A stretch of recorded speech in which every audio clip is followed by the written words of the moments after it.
Our top story this hour, the financial crisis in Greece has taken a violent turn today as angry protesters take to the streets and clash with law enforcement.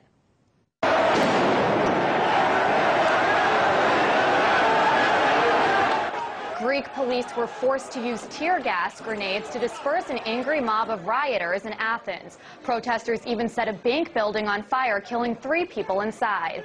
The chaos comes amid a 24-hour nationwide strike that left thousands of flights grounded, shut down ports, schools, and even left many hospitals understaffed.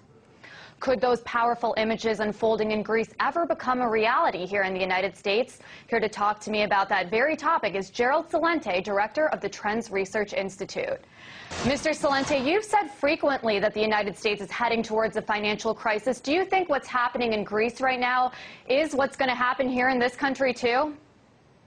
It's not only going to happen in America, it's going to happen in most of the world. We have talked about this for months on end. You saw it's the Second American Revolution has already begun. It began in 2009 on April 15th with the Tea Parties and the tax protests. They were laughed at by the major media. And then we saw it again in July of 2009 on the 4th of July, when hundreds of thousands of people took to the streets. We saw it at the protests for health care reform. We saw it when over 1 million people, nearly 1 million people, marched on Washington on September 12th of 2009. This is going on worldwide. The people are protesting. The Greek tragedy is merely another chapter in the protests against the too big to fails. Is there anything in the Greek system that's different from the United States economy that could keep that from happening here? Well, the difference is that the United States could print its own money for a while, where the Greeks don't have that option. But and of course the Greek people have caused their own problems as well, just as the Americans by overspending and theirs with their pension and tax cheating. But the overall reality is that the people are seeing what is this bailout all about and who is responsible for funding it. And it's falling on the backs of the people, just like in America, where they've taxed the people to bail out the too big to fails. Let's call this Greek bailout what it is. It's bailing out the European and the American banks that made big bets on Greek bonds that they're afraid are going to go belly up. And the people don't want to shoulder the burden, and we're going to see these kind of tax protests and revolts go worldwide. You know, right now officials keep saying that we're heading out of this recession and that things are getting better. So why do you think that things will get that bad when it seems like every day on the news these people are coming out and saying, you know, this will never happen here in this country?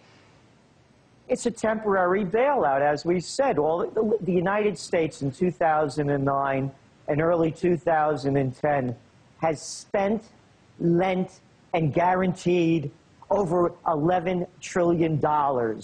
This is fake money. It's phantom money printed out of thin air, backed by nothing, and not worth the digital money. It's not digital paper. It's not printed on. So we're going to see this collapse as the stimulus collapses. That's what happened in Europe as they started to unwind the stimulus, as they attempted to raise interest rates. The economies start to fail. We're going to see it in Spain. We're going to see it in Portugal. We already see it in Latvia, the Ukraine, in Hungary, in Ireland. It's going global. There's no stopping it, and the people are going to revolt. This is a classic example of what happens throughout history as the too rich get too much and the rest of the people are taxed to pay for their overindulgences. You know, it seems like aside from the Tea Partiers that you mentioned, and it's really hard to ignore them, we're not really seeing a massive public movement or outrage against bankers or anything like that in this country. I mean, in comparison to what's going on in Greece right now, do you think people are apathetic or they don't really know what's going on? And do you think we will see a 180 and perhaps things might get violent like they are, you know, what's going on right now in Greece too? In 2007, in our Trends Journal, when we forecast the top trends of the coming year, we had predicted tax protests. We called it the coalition of the cash strap. Back in winter of 2007, you could have bet that all odds that Americans would have never gotten off their lazy boys and out onto the streets. This is just the beginning. As conditions worsen, as unemployment goes up, as more money is needed to bail out failing firms, you're going to see the same things happening in the United States that are going on in Greece. And again, it's going global. Mr. Celente, you're clearly pretty good at predicting things, as you just pointed out. What's going to happen next, and when will this collapse hit American society, as you said? Look at our top trends for 2010. One of them is the crash of 2010. We had forecast in December of 2009 and make that the global economy was going to collapse, and one of the primary reasons behind it was going to be a currency crisis. It's underway.